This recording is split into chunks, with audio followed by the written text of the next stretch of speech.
When perfection is the requirement for success, there's no room for innovation and creativity. There's no room for learning and growth, which means that your leadership will probably suffer or it could fail spectacularly. In Norse mythology, there's a legendary weapon used by the god of thunder. This weapon is a hammer, and the hammer's name is Mjolnir.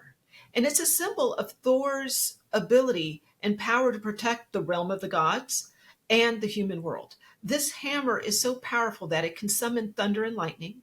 It can crush mountains with a single blow. It returns back to Thor once he's thrown it, and it's unbreakable.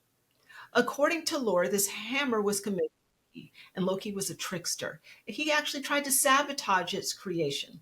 The result was that the handle was shorter than it was intended and could only be held by one hand instead of two. In other words, this hammer wasn't perfect, but it was still powerful and effective. Great leaders are like this hammer, imperfect, but still powerful and effective, mostly because they are willing to hold themselves accountable, but also because they have the ability to hold others accountable as well. Accountability allows us to chase perfection, knowing that we're not going to get it, but what we are going to get instead is excellence. In this video, I'm going to share with you 8 keys to accountability. The first key to accountability is vulnerability.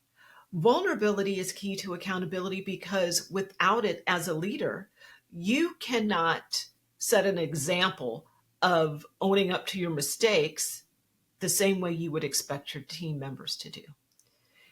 Vulnerability is key because with it, you are able to share what you do well, what you don't. Your team will reciprocate and do that in return.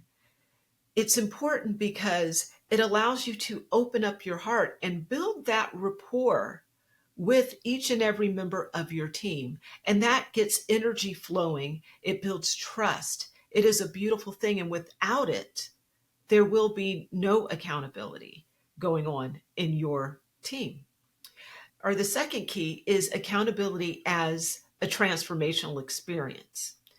And this is a transformational experience for everyone involved because it requires you to change. And if you cannot change, then you cannot complete any single project because you're not going to be able to receive feedback. You're not going to be able to hear what can be improved and what cannot be improved.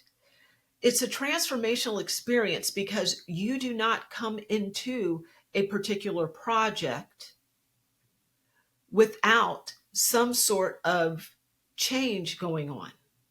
If you're not changing, then you are dying, right? If you are stagnant, then there's no improvement.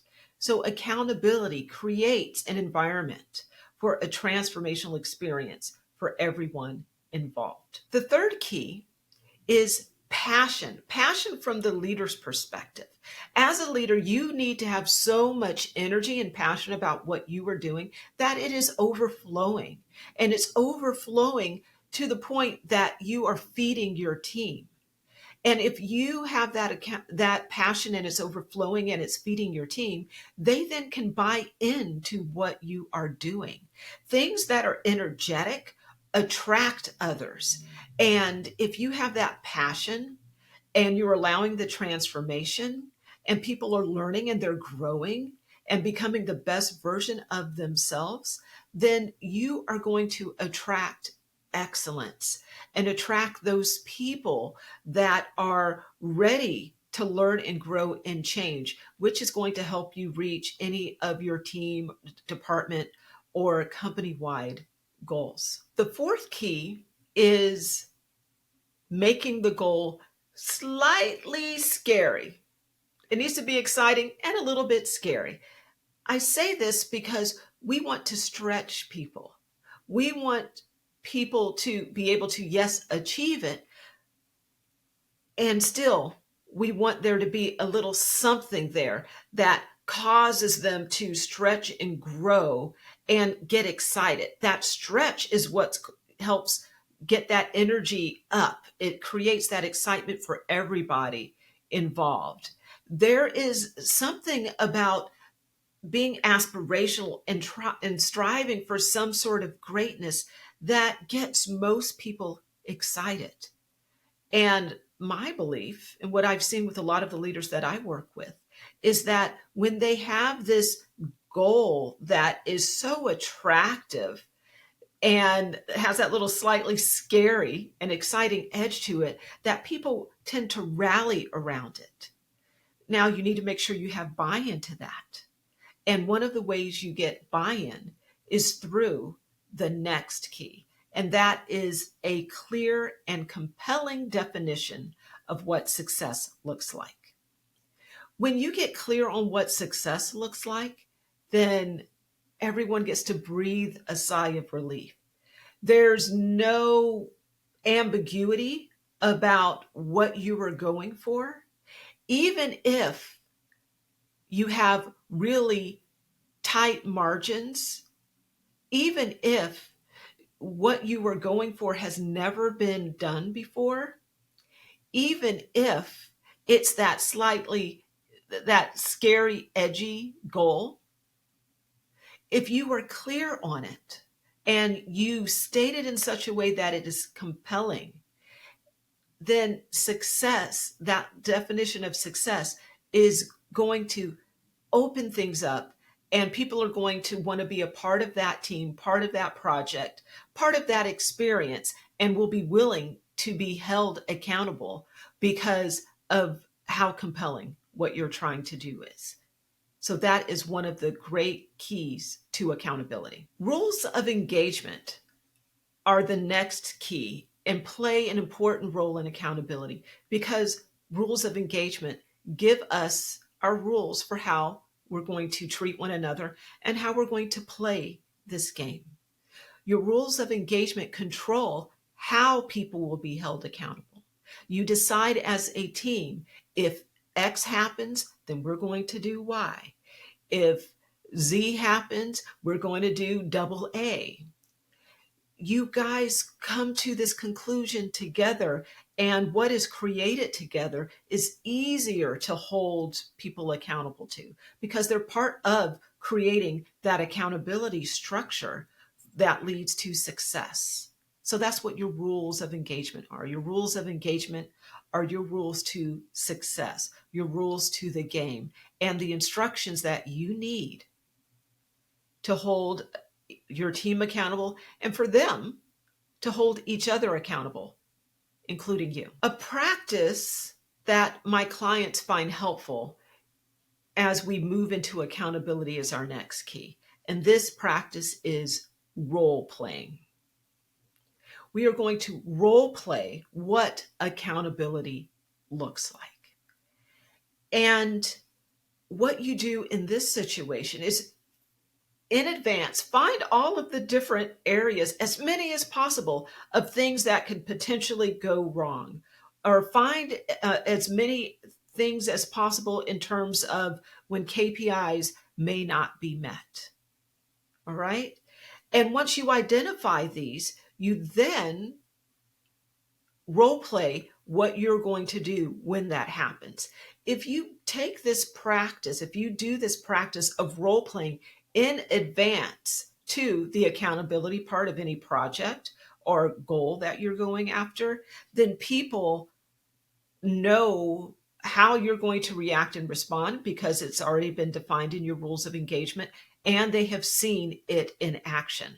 This not only helps them receive information, receive feedback, it also helps you practice in advance how to hold others accountable. And because you're role playing, this gives you a chance and gives them a chance to give you feedback as a leader, to say, you know what? I prefer it if you said it like this, or can you be a little clearer in this specific area? The feedback that you get from role playing not only helps them, but it helps you to show up as an even better leader. Now, there are some chances that you might have some objections for even going towards accountability. Maybe you can't let go of this concept of perfection. If that's the case, I'm sorry. I feel sorry for you. I know what it's like to chase perfection, because that is a bad habit that I personally have. It was something that was expected of me in terms of grades when I was growing up, and I carried that into other areas of my life. And as I moved up in organizations, as I have moved up in my career, I have found that my need for perfection in many ways gets in the way. So you're going to have to find a way to really let go of that idea that you have to have perfection and be satisfied with the chasing of it, knowing that you're never going to get there. All right. Other people feel, when I talk to them about accountability, an objection that they have is that if they hold people to a strict line of accountability, that it's going to take down team morale. And that's something that I disagree with. I believe that accountability actually lifts people up, provided that you have created this accountability structure together with them, provided you've gone through that practice, that role playing, provided that people understand and you've been absolutely clear about what you expect. And everyone gets to be a part of deciding how they're going to get there. If you go through these steps, if you use the keys that I laid out for you, then accountability shouldn't be a problem. No one should feel demoralized. I hope that makes sense to you. I want to share with you one of the stories that I love most, and it's actually around the Blue Angels.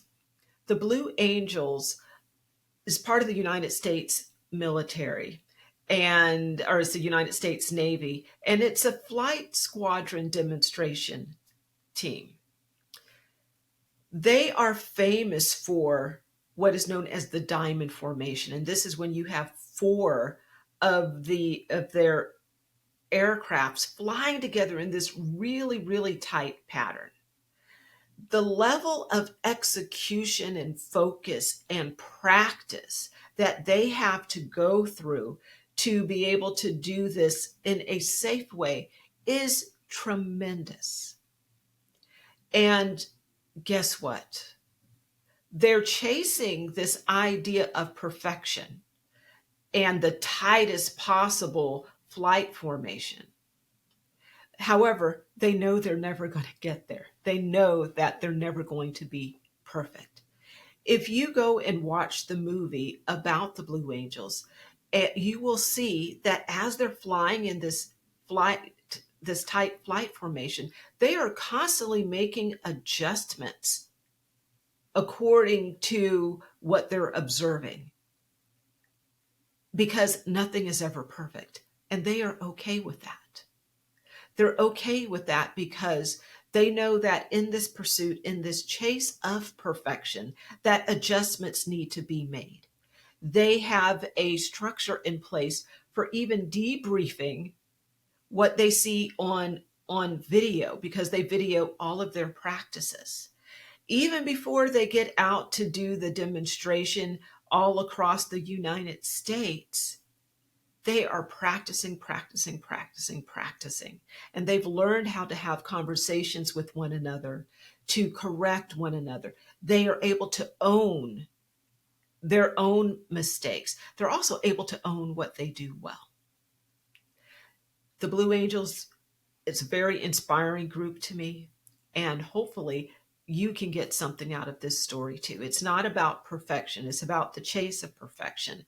And in that chase of perfection, we're always making adjustments. If we go back to that hammer, Thor's hammer, there's also a great lesson in that. And I want to take you to the movie this time. So remember, Mjolnir is this hammer that returns back to Thor. At one point in the movie, so this is the Marvel universe, he loses his hammer. And in the movie Endgame, he goes back in time. Mind you, Thor has is feeling not great. He's overweight. He's upset because he didn't perform as he wanted to. He wasn't his version of perfect. And they go back into time, and he's able to be with his mother. Again, he's lost his hammer. So he's back on Asgard. He sees his mom, who in his timeline had already passed away. And she looks at him and she says, "Oh, wow." Something like, you're not my Thor. And he says, "No, I'm from another place." And or another time. And she says, pretty much says to him, "You know what? It's okay. You're still worthy." Now, mind you, Thor's got his belly, he's unshaven, he looks a hot mess. And then he puts his hand out because he wants his hammer. And he puts the hand out. It doesn't come to him immediately. And his mom says, "Just give it a moment. Sometimes it takes a little time." His hand's out. And all of a sudden you hear it, and the hammer is in his hand. Thor thought he needed to be perfect to have that hammer. His mom said, "Nope, you don't need to be perfect. Just wait a moment." And she saw his perfection, if you will, in his imperfection. But he was still worthy of that hammer, even though he didn't look like everyone thought that god of thunder should look like. Sometimes we're not going to have that perfect look. And there is power in imperfection. And that's something that I want you to remember. There is so much power in imperfection. So just own it. Just own that piece. So in this video, we went over 8 keys of accountability. Did you notice I didn't say the 8th key earlier? The 8th key is actually making accountability one of your personal superpowers. That's it. Looking forward to talking to you next time. Go out and be imperfect, hold yourself accountable, and let other people see who you really are.